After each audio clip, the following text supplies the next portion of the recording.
Good morning student, welcome to online class of biology. आज हम start करने जा रहे हैं बायोटेक्नोलॉजी का अपना second lecture.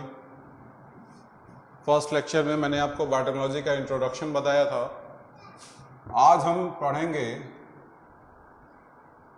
Principle of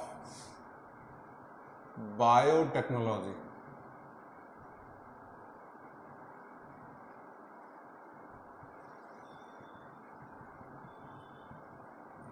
principle of biotechnology में जो फर्स्ट प्रिंसिपल आता है वो आता है आपका जेनेटिक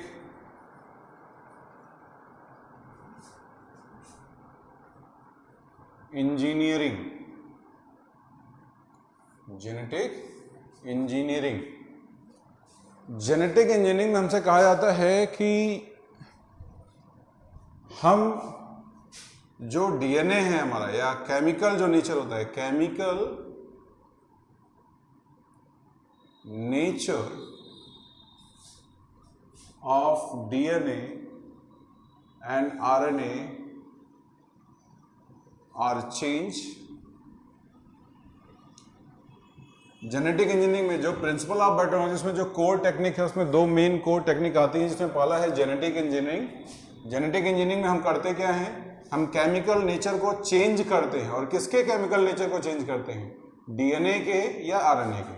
उनमें जो सीक्वेंसेस लगे होते हैं उन सीक्वेंसेस को क्या करते हैं? चेंज करते हैं। Chemical nature of DNA and RNA are change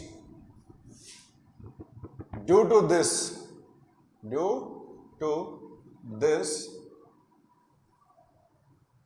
phenotypic character और चेंज। फिनोटाइपिक कैरेक्टर भी क्या हो जाता है? चेंज हो जाता है। फॉर एग्जांपल जैसे मान लो ये हेयर है, अभी हेयर का कलर ब्लैक है।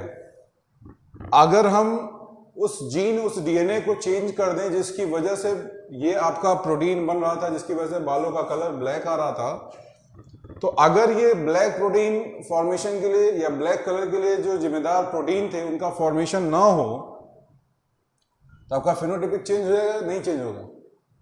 ध्यान से सुनिए, मैंने क्या बोला। मैंने बोला आपके बालों का कलर ब्लैक है, तो अगर बालों का कलर ब्लैक है तो इन कलर के लिए, इस ब्लैक कलर के लिए हमारी बॉडी में कोई ना कोई प्रोटीन बनता होगा। उस प्रोटीन की वजह से हमारे बालों का कलर कैसा होता है? ब्लैक होता है। अगर वो प्रोटीन ना बने तो हमारे बालों का कलर ब्लैक नहीं होगा। क्लियर? अच्छा, प्रोटीन बनाने के लिए अमीनो एसिड बने होंगे बॉडी में, अमीनो एसिड बनाने के लिए आरएनए बना होगा, आरएनए बनाने के लिए डीएनए बना होगा। तो एक डीएनए है जिसने आरएनए बनाया, आरएनए है जिसने अमीनो एसिड बनाया, अमीनो एसिड ने प्रोटीन बनाया, प्रोटीन की वजह से हमारे बालों का कलर क्या है? ब्लैक है। तो अगर हम डीएनए को चेंज कर दें तो आरएनए चेंज होगा, आरएनए चेंज होगा तो अमीनो एसिड चेंज होगा, अमीनो एसिड चेंज होगा तो प्रोटीन चेंज होगा, और प्रोटीन चेंज होगा तो हमारे बालों का कलर भी क्या हो जाएगा? चेंज हो जाएगा। तो इसी वजह से कहा जाता है कि अगर डीएनए में या आरएनए में उसका केमिकल नेचर आप चेंज करेंगे तो उसकी वजह से बॉडी में जो फिनोटाइपिक कैरेक्टर अपीयर होते हैं या फिनोटाइपिक ट्रेट जो दिखते हैं वो भी क्या हो जाते हैं? चेंज हो जाते हैं। वो भी क्या हो जाते हैं? चेंज हो जाते हैं। तो ये पहली कोर टेक्निक है जिसमें कहा जाता है कि मॉडिफिकेशन करते हैं या हम चेंज करते हैं केमिकल नेचर डीएनए आरएनए का, जिसकी वजह से, ठीक है, होस्ट ऑर्गेनिम्स का जो फिनोटाइपिक कैरेक्टर होता है वो भी क्या हो जाता है? चेंज हो जाता है। ठीक है ना? ये तो पहली टेक्निक थी। दूसरी टेक्निक की बात करें,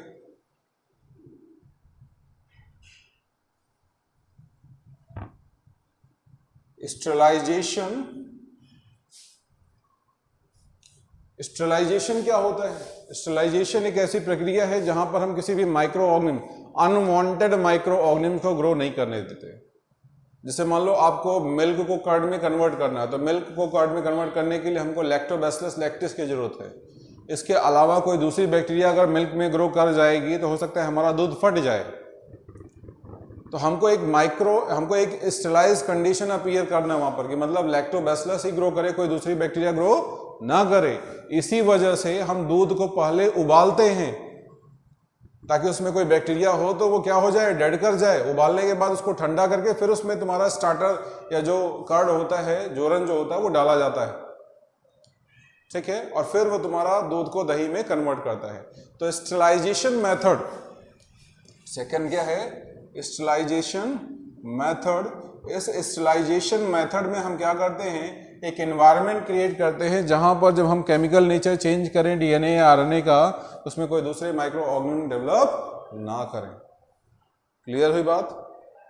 तो ये दो मेन कोर टेक्निक है, एक जेनेटिक इंजीनियरिंग। जेनेटिक इंजीनियरिंग में हम क्या करते हैं, केमिकल नेचर में चेंजेस क्रिएट करते हैं, modification of chemical nature of DNA and RNA. और जब हम किसी भी होस्ट ऑर्गेनिज्म, होस्ट किसको बोलते हो, जिसकी बॉडी के अंदर आप वो चेंजेस क्रिएट कर रहे हो, तो अगर किसी बॉडी में आप डीएनए आरएनए चेंज कर रहे हो तो उसकी वजह से उसका फिनोटाइपिक कैरेक्टर भी क्या हो जाएगा, चेंज हो जाएगा। और दूसरी चीज, जब हम ये काम करते हैं तो वहां पर हम स्टरलाइजेशन कंडीशन अपीयर करते हैं, और स्टरलाइजेशन कंडीशन में होता क्या है, तो दूसरा माइक्रो ऑर्गेनिज्म वहां पर ग्रो नहीं करता। और अगर आपसे पूछा जाए कि स्टरलाइजेशन मेथड में हम करते क्या हैं, तो कहता है to maintain growth and manipulation of only desirable microbes। हम क्या करते हैं, हम मेंटेन करते हैं ग्रोथ को, मैनिपुलेशन को, किसके, डिजायरेबल माइक्रोब्स के। डिजायरेबल माइक्रोब्स का मतलब, वैसे मान लो आपको दूध को दही में कन्वर्ट करना है, तो दूध को दही में कन्वर्ट करने के लिए हमको किसकी जरूरत है, लैक्टोबैसिलस लैक्टिस की जरूरत है।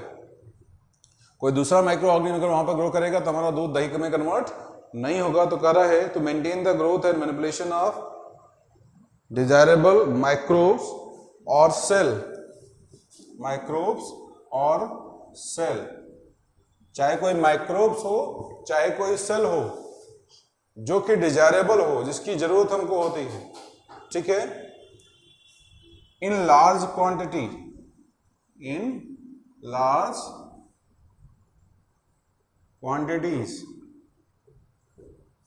कहता है हम ग्रोथ और मैनिपुलेशन उसका ही करते हैं जिसकी हमको जरूरत होती है, चाहे वो कोई माइक्रोब्स हो चाहे वो कोई सेल हो, और उसको बहुत ज्यादा बड़े क्वांटिटी में बनाते हैं for the manufacture of, for the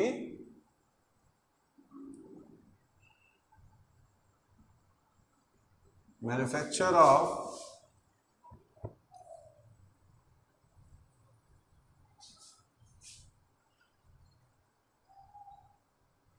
desirable product। हमको दूध से दही बनाना था, तो दूध से दही बनाने के लिए हमको लैक्टोबैसिलस की जरूरत थी। तो हम ये चाहते हैं कि हमारा दही में केवल लैक्टोबैसिलस बैक्टीरिया ही ग्रो करे, कोई दूसरा माइक्रो ऑर्गेनिज्म वहाँ पर ग्रो ना करे। अगर कोई दूसरा माइक्रो ऑर्गेनिज्म वहाँ पर ग्रो कर जाएगा तो जो हमारा ये स्टरलाइजेशन मेथड है, ठीक है, वो वहाँ पर अपीयर नहीं होगा, और हमारा जो फाइनल प्रोडक्ट बन रहा था वो फाइनल प्रोडक्ट वहाँ पर प्रॉपर क्वान्टिटी में नहीं बनेगा। नोट कर डालिए। अब इसके बाद हम आते हैं, हमने ये दो प्रोसीजर पढ़े। फर्स्ट जो आपका प्रोसीजर पढ़ा उसमें पढ़ा कि हमको डीएनए में चेंजेस क्रिएट करने, डीएनए का जो केमिकल नेचर है उसको चेंज करना है। तो आते हैं बात basic step of genetic engineering, basic step of genetic engineering. अगर हम किसी डीएनए को चेंज कर रहे हैं तो चेंज करने के लिए हम वहां पर क्या क्या चीजें करते हैं। पहला, फर्स्ट काम हमारा identification of DNA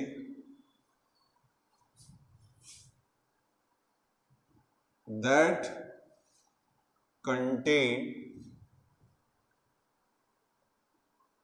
desirable gene. सबसे पहला काम हमारा ये होता है कि हम उस डीएनए को पहचाने जिसके पास डिजायरेबल जीन हो। डिजायरेबल जीन का मतलब क्या? जैसे मैंने आपसे बात की बालों के कलर की, तो बालों का कलर अगर हमको चेंज करना है तो हमको सबसे पहले उस डीएनए को आइडेंटिफाई करना पड़ेगा जिसके पास वो जीन हो जो कि हेयर कलर के लिए रिस्पॉन्सिबल होते हैं। ठीक है ना? तो पहला काम हमने क्या किया? पहला काम हमने किया आइडेंटिफाई किया डीएनए को जिसके पास डिजायरेबल जीन था। दूसरा,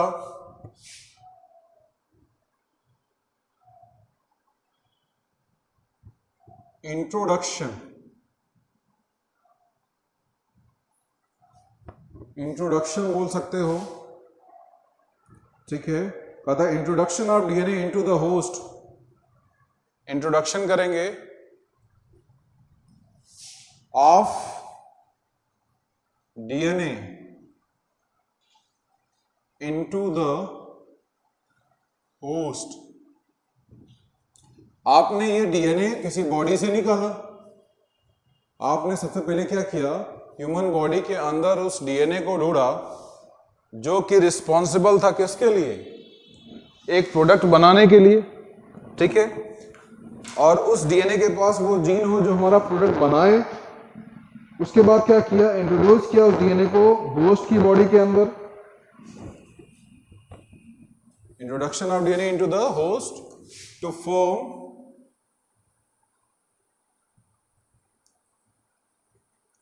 recombinant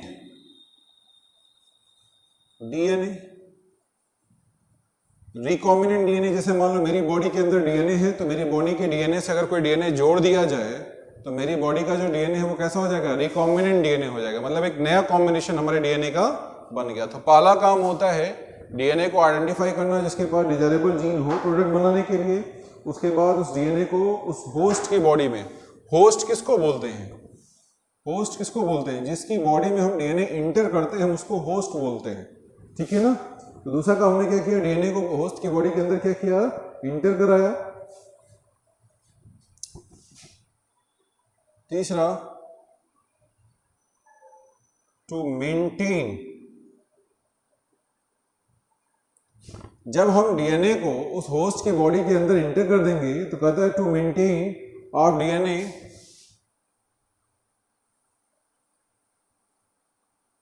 into host body for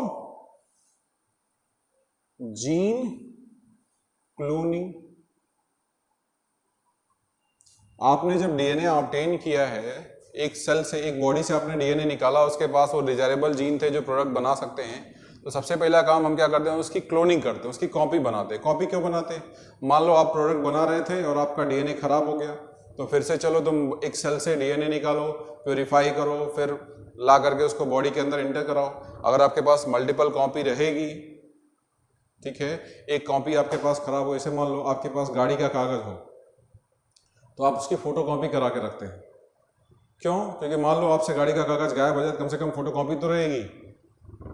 ठीक है, फिर मान लो आपके पास एक फोटो कॉपी है, आप 2-4 करा के रखते हो ताकि एक खराब हो जाए तो दूसरा यूज करें, दूसरा खराब हो जाए तो तीसरा यूज करें। उसी तरीके से हमारे पास यहाँ भी होता है कि हमारे पास अगर एक डीएनए है जो हमने निकाला है किसी प्रोडक्ट को बनाने के लिए, तो हम उस डीएनए की मल्टीपल कॉपी बना लेते हैं ताकि अगर एक डीएनए हमारा खराब हो जाए तो हम दूसरी कॉपी को यूज कर सकें, तीसरी कॉपी को यूज कर सकें। ठीक है ना? और चौथा जो है वो है आपका जीन ट्रांसफर। ये 4 बेसिक स्टेप हैं जेनेटिक इंजीनियरिंग के। जीन ट्रांसफर बोलो या जीन क्लोनिंग बोलो। ठीक है, लिख लीजिए, नोट कर डालिए।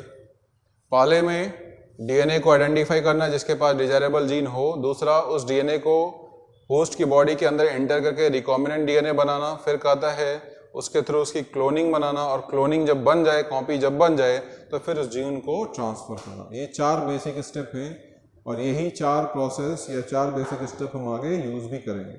नोट कर डालिए। और आज हम इतना ही रखते हैं, इसके आगे पढ़ेंगे नेक्स्ट वीडियो लेक्चर में। Thank you.